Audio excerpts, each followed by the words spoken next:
Plan Bay Area is intended to be an integrated approach to fulfilling the mandate imposed by State Law SB 375, which calls for new residential development that concentrates density near transportation assets like BART, bus lines, and freeways.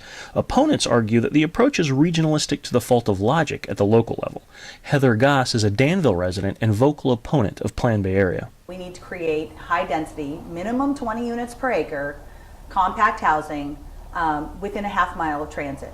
That's what SB 375 says. Now, Plan Bay Area takes that and morphs it into a cookie cutter solution, deviates from what the legislation says, and is going to basically transform every city and town, all 9 Bay Area counties, 101 cities, into a minimum of 20 units per acre, high density housing everywhere. There seems to be a loss of local control, okay? I mean, on both sides. Nobody wants to be told what to do, how to do it, where to live. Nobody wants to be told that. Loss of local control is a concern throughout the communities along the 24-680 corridor. Elected officials from Lafayette, Orinda, Moraga, and Danville have all heard complaints and concerns from residents worried that the density requirements in Plan Bay Area, which favor 20 units per acre and even greater densities, will adversely affect the character of their communities. However, cries of concern can also be heard in communities well outside the numbers. A recent town hall meeting, sponsored by community activist group Orinda Watch, featured speakers from as far away as Marin and Santa Clara counties. Plan Bay Area, when you read it on paper, it assures you that you maintain local control. But then you read between the lines and you see all of the incentives that are presented that encourage cities to place high density development next to mass transit. And these incentives, unfortunately, I see in Sausalito's housing element, and I did not support it in the end. Participation in ABAG and the other regional bodies is voluntary for municipalities, but those regional councils of government in many instances act as pass-through agencies that portion out state and federal funding. Opponents point to the power of the purse as being key in shifting control of land use decisions away from local city and town councils looking for funding avenues to the larger regional bodies that hold the purse strings. So the local cities and towns, because their redevelopment was taken away a couple of years ago, I understand they're hurting. They need money. They're looking for money any way they can. They need redevelopment.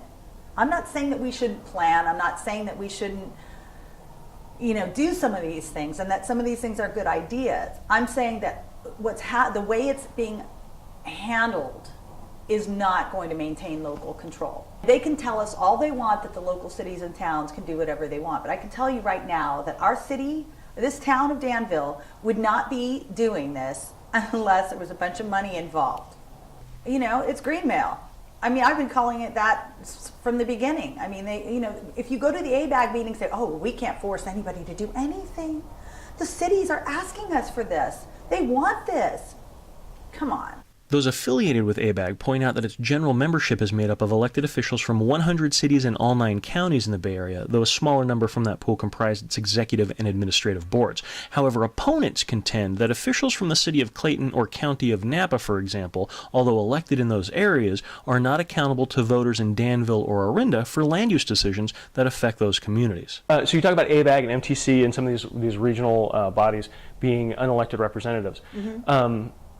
And I guess a counter-argument that's coming out is that, well, they are elected officials. They're representatives. They're pulled from the municipalities and counties and authorities that are affected by within that region. Mm-hmm. Is that a fair argument? Do you jive with that argument, or is that kind of? Well, that's a good try. I mean, they can try to sell us this poison any way they want, but I didn't elect anybody on that board to do what they're doing. There's no such thing as regional government. This is a first ever regional plan. It's never been done. So they can't point to it and say, we've been doing this for 20 years. This has never been done. This is a radical regionalization of 9 Bay Area counties and 101 cities. And but there was no representative that I could see representing me.